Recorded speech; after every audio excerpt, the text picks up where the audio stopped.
Hey there friend, GM Jim back at you with another one of my Steal These Rules videos so you can enhance your D&D or your Pathfinder game. We'll take what works and ignore what doesn't, and this time we're talking about the classic jumpsuit dystopia game, Paranoia. Maybe you've seen MCDM's Matt Colville play this with his friends. I got my hands on a copy of the red clearance edition of the game, and it's a fun read. Let's talk about 5 things you can steal from it. And fair warning, some of these tips are kind of abstract because they don't translate one-to-one well to other systems, but we'll talk about that as we go. First of all, we need to address one big old stinking caveat. This game and its mechanics are not for everyone. This game is only for you and your best mates. It's not to be played with a random group of strangers you met on an LFG post. By its nature, this game has you do PvP type things that many civilized people might consider mean or rude or maybe even offensive. You need to play this with your fun-loving besties only with mutual consent around the table. Now that the unfun part is out of the way, let's dig into this game's deets and pick which ones are ripe for theft. Number 1, let's talk about how Paranoia handles character creation called troubleshooters in this game. It's done as a group because you get to sabotage the skills of the troubleshooter sitting next to you. You start off with a skill and give yourself a +1 to that skill, then you give the person sitting to your left a -1 to that skill. Then you go around the table. Then the second round, you pick a different skill, give yourself a +2 to that skill, and the person to your left a -2 to that skill. You keep doing this until all your skills are filled out in a circle, as the handbook says, quote, slowly building simmering resentments. Ahem. Should you do this exactly in D&D? Absolutely not. If you gave yourself a 16 strength and the barbarian sitting to your left an 8 strength, you might find yourself with a glass of craft beer splashed in your face. But I do think there's a lot of merit in building your characters together as a group in session 0 of your campaign. Have you ever played in a campaign where not a one of you took proficiency in history, religion, or arcana, and so you spent the whole campaign never figuring out what those glyphs in the dwarven ruins meant? That might sound a little min-maxy, but no more so than asking someone to play a cleric just so that you'll have a healer in your group. It can be very useful to think about how you're going to mesh as a team from the get-go. Second, Paranoia has rules for defining and redefining. Define is where you get to pick 3 traits for your character like curious, insightful, and brave. Then redefine is where the player next to you, the one who's still mad at you because you gave her a -5 to her charm skill, gets to flip one of those traits so that it means the opposite. Now, you're curious, insightful, and cowardly.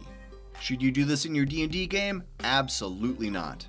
But I think there's some merit in picking a few personality traits and having the game master alter one of them, with your consent, of course. If you know in this campaign that you're going to have this define and redefine facet, then you won't be caught off guard when the game master says, actually, maybe you're not brave, maybe you're cowardly. Is that okay, or should we pick one of the other ones? And there's a certain logic to this because we often see ourselves as one thing, but in reality, we're the opposite, right? I tend to think of myself as an organized person, but you should see the state of my bedroom closet right now.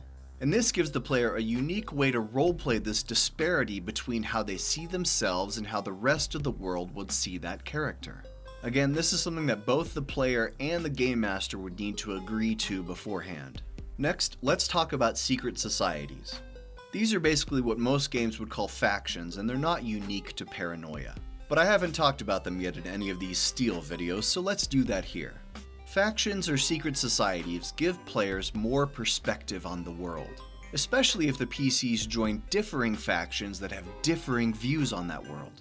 Use them as ways to impart information, to give access to certain magic items or abilities, or also as a way to foster resentment or mistrust against other factions to create plot hooks. Playing neutral Switzerland is boring. Get your players to choose sides in an argument to increase the conflict and tension in the world, and give them a personal stake in things. And in Paranoia, some of these factions are considered treasonous in the eyes of the maniacal, all-seeing C computer, which pushes them underground and increases the fun. Do this in your games. It's always more fun if there's consequences for getting caught, right? Next, let's talk about some morsels of GM advice. And excuse the language here, but it does actually say this in the Game Master's book, and that is, you are not here to be a dick.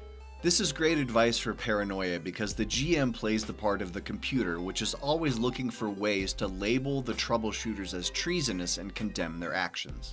So the manual makes it a point to remind you that you're sitting at a table, or virtual table, with your friends. Don't be a dick. We're playing a game together, and the quickest way to foster a player versus GM mentality is to do things like lob unfair challenges at the PCs, or to exact pointless revenge for them killing your baddie too quickly or figuring out your puzzle too easily. Don't be a dick. You've heard this piece of advice many times before, but that is to be your player's #1 fan. You will certainly be a dick if you're rooting for the PCs to fail. On the contrary, you want them to succeed. But here's the important qualifier to your PC's success. They have to earn it. It will only feel awesome if their victory is hard fought and genuinely won with their labor. Finally, say yes. This is good advice for Paranoia, where the aforementioned computer is so antagonistic. Say the troubleshooters are struggling to reach the top of a cliff from a low position. So they come up with a half-baked plan to attach their grappling hook to a rocket and shoot it to the top. Sounds crazy, right? Sounds like the computer might step in here and say, "Modifying standard issue equipment is treasonous behavior, citizen." But don't do that. Don't crap on your players' good and/or crazy ideas. At least let them roll for it. If they succeed, these are the moments they'll remember from the session. That the bonkers plan actually worked. And this same advice goes for every other tabletop game out there. Reward creativity with a yes and.